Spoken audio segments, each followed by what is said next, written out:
Hey, I'm Noah, and that's Adam. I'm hiding. Okay. So, we're back with more of the DC, the New 52, the relaunch of the 52 comics. In this video, we're going to be reviewing Deathstroke and Green Lantern. So, Adam, you want to start with anything? I'm not here. Okay, then we'll start with Deathstroke. Deathstroke, mercenary, Slade Wilson, metahuman, badass, the baddest ass, the baddest badass, whoever badass to badass. He's a badass. Yeah, he's got a really badass. Hi there, where did I come from? Yeah, he's such a badass that when he walks down the street, people say, "God damn, that's a big badass."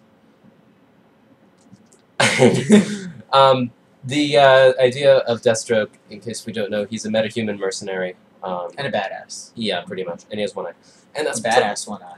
Yes. The reason that we're talking about this is that the comic opens with a... We'll just show him the opening. It opens with a caption box monologue about how much of a badass he is. Deathstroke is the baddest ass on the planet, or something. Yeah, no, seriously. Could I say that? I mean, the line actually is, Deathstroke the Terminator, the scariest badass on the planet. Oh, man. A major damn badass. Yeah. So much of a major damn badass that he needs 2 pages to cut someone's head off. And describe how much of a badass he is. Yeah. It actually makes more sense in context, but, yeah. So, the plot of this, or the idea of, this issue it's pretty straightforward. Major General Badass Deathstroke. Yeah, Deathstroke, we're introduced to him. He's talking to his agent, because apparently mercenaries have agents, and he's, like, looking for a gig. I don't know if that's how it works in real life. He gives him a gig, and he has to go on a plane and get the MacGuffin and blow up the Mr. MacGuffin. But he has to do it with 4 wacky teenagers! Seriously, that's actually my favorite part of it, though. Yeah. Seriously, Deathstroke, the incredibly sort of grizzled, tough guy mercenary who's been built up as such a badass, has to work with these kind of very, I'd say, wacky teenagers! Wacky, naive, and amateurish teenagers. Who are also mercenaries. Who are also mercenaries, but they're inexperienced mercenaries. What are they called? The Alpha Dogs? They call themselves the Alpha Dogs. With a W. I think they also... Harm Armory. Yeah, the Harm Armory, because, yeah, it's... And then they have to go on the mission, things aren't necessarily what they seem, MacGuffins abound. And that's pretty much the plot. It's very simple and very straightforward. And, it doesn't really go anywhere. Yeah, no, I mean... It's very self-contained. I wouldn't say it's something that it's like it's not I wouldn't say it's like it does a bad job of setting up the arc. I think it's more just a single self-contained little story thing, because almost everything that's set up is resolved by the end. Everything that they do in the beginning of the story is end by the end of the story, and then they kind of introduce something new. Kind of. Yeah. It's more like... It's not sudden or tacked on. Yeah, it's not so much a segue as it is just an ending. Yeah. But I think... Okay, do we want to get into impressions of this? Okay. You want me to do the music? There's music? Power chord! It's really cheesy. Yeah. It's cheesy in just this over-the-top sort of... 90s power chord, anti-hero, mercenary, Deathstroke, Terminator, badass. Yeah, it's you take the concept of badass and just, it kind of... He's so badass! Yeah, it kind of goes... I love it. It goes into that territory. There's a scene where his manager is like, people are saying you can't cut it anymore, and Deathstroke doesn't say anything, he just, like, takes out a paper clip, and he cuts a fly in half with it. And the manager's like... I know, it's so badass! Yeah. I just, honestly, I love this type of stuff, this whole cheesy, so badass, it's impossible type badassery. You know, I love it. I'd have to say that I don't think it's cheesy in all the right ways. I wouldn't necessarily say it's cheesy in all of the right ways, but it's not... It doesn't take itself terribly seriously. It's clearly more... It's so badass. You can stop saying badass. So much badass. I'm getting badass poisoning from the amount that Noah talks about badass. I don't want my ass to be poisoned badly. So, okay, I'll stop. yeah, let's reserve the badass for when it's really necessary. But, because also then you get to the point where badass just has no more meaning. Then again, the way that they use it in the comics, the number of times it comes up, I kind of feel like it's almost in danger of getting there. But it is cheesy. It's cheesy in a way that's not heavy-handed, in a way that's not necessarily trying to take itself too seriously. I'm not going to say it's completely a joke, but it's fun the way a movie like Die Hard is fun. It's just you kind of go along for the ride. If you're a gamer at all, it's kind of what Duke Nukem Forever should have been. I'm not going to comment on that because I'm not sure what he's talking about. But from the commercials I've seen of Duke Nukem Forever, I'd assume that's probably on point. So I think that that's good. Again, it doesn't really go anywhere. It's like I felt or I thought that it was more setting up kind of the terms of what the series is going to be about. But spoilers happen, and spoilers. Yeah, anything that was kind of the most disappointing part, that anything that I liked in it is not going to be continued beyond this, but it was still enjoyable. Yeah. And do we want to talk about the artwork a bit? No, not this one. Ah, fine. Let's not talk about the artwork. I mean, this here, you get a lot of... It's really heavy... I know I said there were heavy lines in Suicide Squad. This has really sharp angles and big, dark lines. It's I mean, dark and gritty and badass and 90s and power chords! But I wouldn't necessarily say it goes over the top in the artwork. I mean, you get things like this. I think this is probably one of the best examples, because it's also one of the most exaggerated. But if we just look at Slade's face, it's just... I mean, you've got the shading there, but it's really heavy, impossible crags and angles and that. And it continues, but it works. It fits completely... It fits the series, it fits the character. Yeah, it fits with the tone, and also it's not getting to the point of being grotesque or anything. It does... It's still... Like, it's not... For example, here you've got something that's a lot more two-dimensional. I mean, you've still got atmosphere, you've still got enough... Not necessarily realism, but it's tempered enough that it's not offensive to look at. So... I'm not going to say that there's something that completely wowed me, but I think it works completely for the story. So, where on a letter scale would you put this? B for badass. I would probably put it at a B, too. For badass? Not for badass. Oh. But, yeah, I would put it at... I think that's... As a single issue, just looking at it as an issue, it's enjoyable enough to make a B. I'm not going to necessarily say that it's going to be the most gripping and captivating series. But it's badass. Yeah, I didn't really go into this expecting that, so I think that's good. Could we pause for a minute? Why do you have to keep saying badass over and over and over and over again? Do you want to start? Yeah. Alright. And we're back with more DC Comics, the New 52. Again, we didn't actually go anywhere, but now... You or I need to put commercials in there. But now, we are reviewing Green Lantern #1, starring... Sinestro. Yep. So... Technically, he's a Green Lantern. He is now. Interestingly enough, do we need to cover some of the backstory of Green Lantern and Green Lantern Corps, or do we... A little bit of backstory. Alright. Just a quick little 2-second overview.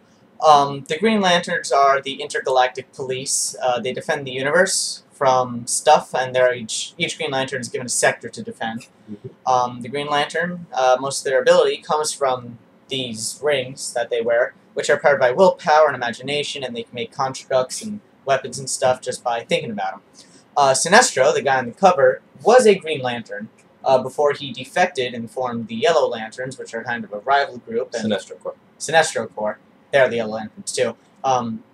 Who use, instead of the green willpower, they use yellow fear. And I never understood how that worked. There's a color spectrum, and each color is related to an emotion. But I mean, is your ring powered by being afraid? No, by wanting to inspire fear. It's like a bully type thing. So it's really just more willpower. But in negative willpower. Like with... Because it makes sense, because yellow is the color of cowardice. But, I don't know, I'm getting off topic. Anyway, sorry about that. So on the first page of Green Lantern #1, we see that Sinestro somehow earned the Ring's trust again, and he is being given a Green Lantern ring after being a Yellow Lantern for so long. I have to say I don't actually follow the Green Lantern comics, so I don't know if this is the result of something that we've already seen or if this is kind of coming out of nowhere. It's odd. Of everything so far in the relaunch, this is probably the one that seems to be jumping in the most midway into the story. I think a few of them, like Batgirl, did have a lot of backstory, but this one is the first with the backstory leading directly into the plot. So again, we're not sure exactly where that's coming from, but either way, they do a pretty good job establishing what's going on. So, do you want to summarize the general plot of the issue, or should I? You do it. To be honest, it's really simple, really straightforward. Sinestro is a Green Lantern again, and the Guardians are not entirely sure how to feel about this, and Sinestro himself seems to have some ulterior motives. The Guardians have ulterior motives. No one's really sure why he's a Green Lantern or what's going on, but the Ring chose him, so they're going along with it. Meanwhile, Hal Jordan is a loser. He's not a Green Lantern, so he has to divert to being a loser.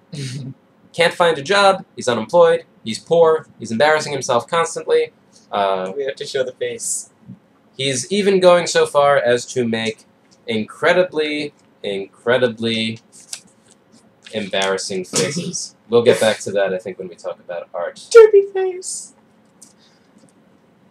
And, so yeah, Sinestro's going off doing his thing. He's very determined to make the world a better place in some respect that might not align with the Guardians' views. Yeah, but we're not sure entirely what his plan is. No. Like, he's cooking up something. And meanwhile, Hal Jordan is a loser. His life is falling apart around him, and he's trying to find something. And that's pretty much the story. Yeah. Impressions. I liked it. The writing was good. The story, well, you know, we're kind of jumping in the middle of it. It makes you want to continue. You know, we're given these characters. We know that they have ulterior motives, except for really Hal Jordan. But we do want to see Hal, you know, get back on his feet, because he was the Green Lantern. And then it all comes very nicely together in the end. Some characters meet each other, other characters do other things, and, you know, we're given a nice place to start number 2. I mean, here's what I like about it. I think that of everything that I've read so far, this issue does the most to really start a story. It doesn't seem like an issue so much as it seems like a first chapter to a book. I mean, I know that we kind of have a vague distinction between comic book and graphic novel these days, since trade paperbacks so often are billed as like graphic novels or whatever. I think the important distinction in my mind is that a graphic novel is something that is a single work, whereas comics are serial. One thing that we don't see as much with these is just sort of starting a story and not needing to resolve any sort of a smaller arc as we continue, and that's definitely what this is doing. I would say that it's all exposition, but it's exposition in the best way, because it's not telling us what came before, it's telling us where we're going. I mean, dramatically speaking, you have drama when you have different characters who want things and need to find ways to get them because they're facing some sort of a problem. I mean, everybody knows this. And I think that more than any other single issue that I've read so far, we're establishing who these, not just who these characters are, but what they want and what they're prepared to do to get it. And I think we only have really 2 main characters who we're focusing on. It's very simple, but it's also very, very engaging. And I think that the way that it's written, especially both the plight of Hal Jordan and the determination of Sinestro, resonate very, very well, at least with me. So I really, really want to keep reading this, even though arguably nothing of tremendous consequence happened in this one issue. Do you have anything else you want to say about plot, or do you want to move on to art? Well, in regards to the plot, and I'll say that for recommendation. So let's move on to the art. The art. Well, it's, I don't know. I mean, there's a lot of light effects because, of course, you have the lantern, you know, doing lighty stuff. I don't know. It's kind of just, you know, comic book art. I didn't find anything that revolutionary with it. See, I really like it. I think that more than... Oh, except for Derpface. Well, Derpface I think we can get to in a minute, but I think that probably more than anything else that we've reviewed so far, this really uses color. Different, not just color in general, but it doesn't have a single concrete color palette. Like when we're following Sinestro, we have just a lot of, we have green, we have blue, we have red, we have purple. You have more spacey colors. Yeah, we have this really sort of a spacey feel created with these kind of, not that they're unnatural colors, but that they're colors being used in unnatural ways. I actually think this page is one of the best examples that when we're looking at outer space, we've just got all of these kinds of bizarre colors, very colorful, and also really creating this otherworldly feel. Whereas conversely, with Hal, I think this is a good example, we get just these flesh tones and much more natural colors. Not that it's not still bright, I mean, it's a very bright comic, just in terms of its palette, but I think that they both are, they're telling different stories, or they're telling different parts of the story, and I think both one creates a very distinctive feel for each of them. And just in terms of drawing, I mean, I think mostly it's effective, I think, in terms of showing expressions, and there's not very much action. One but expression. We do have to get to just this one panel, this expression. I do not know what this is meant to express. I could even read, yeah, in the line, "What are you doing tomorrow night?" That's kind of perplexing. It's like mix equal parts derp and rape, and that's what we end up with. So it's a single panel, though. Overall, I'd say it's a strong contrast to the rest of the artwork. I mean, again, also, another interesting thing, I think in space, we focus a lot more on backgrounds and things of that nature, whereas it's a lot less, a lot more mundane and a lot more sparse backgrounds with the actual Hal Jordan. Like, I mean, if we compare to, I think the pages that I already showed demonstrate that pretty well. Like when we get scenes of Hal's apartment, it's just, we've got some junk, and other than that, it's just a room, as opposed to all of the different lights and beams and colors and stuff going on in outer space. I think it creates a really strong distinction, and both of them work really well. Is there anything else you want to say about art? Not really about art. No. Alright, so on a letter scale, where would you rate this? Probably, it's hard to say, because I did like it, but I don't think, I really think that well, like you said, it is a first chapter, Yep. and it does feel more like a first chapter than just a standalone issue. So, I don't know, I'm really gonna, like I'd love to rate this 1 and 2 together, just so we have, you know, some, like, forward momentum in the story, instead of just telling us, you know, where we are and what's going to happen. I don't know, maybe like a B-. B-. I would actually give it an A. I mean, I know that's the highest one I've given to anything so far, but to be honest, the fact that it's mostly exposition and that it's mostly setting things up doesn't bother me here, because it doesn't feel like, okay, we've got some of the background out of the way, now for issue 2, let's get on to the story. It feels like the background is part of the story. So I feel like the momentum, I would say, is already there. So the fact that we don't necessarily know exactly what's going to be happening doesn't really bother me, because I'm already really interested in what's going on with these people and where they're going. So I would definitely put it at an A. Okay. And recommendations, would you recommend it? Or Not until I see issue 2. yeah, see, I actually... Recommendation is harder, because I know I really liked it, but I'm not sure if that's enough of a grounds for it to... See, here's the thing. I think that it's the kind of thing where if you read it, you'll know whether you want to keep reading. So you said you would wait for issue 2 to make a recommendation. Yeah. Thing. I would say, yeah, check it out. Although, again, know what to expect. Know that it's not really going to be... it's not...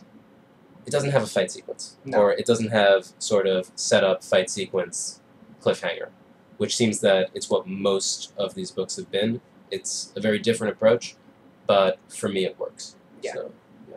And it's definitely well written and well done. Yeah, well executed. Yeah. Alright. Okay. So, in the next video we'll be back with 2 more comics from week 2 of the DC New 52. What comics are we reviewing? Let's see. Mr. Terrific and How about Mr. Terrific and Frankenstein, Agent of Shade? Sounds good. We'll see you then.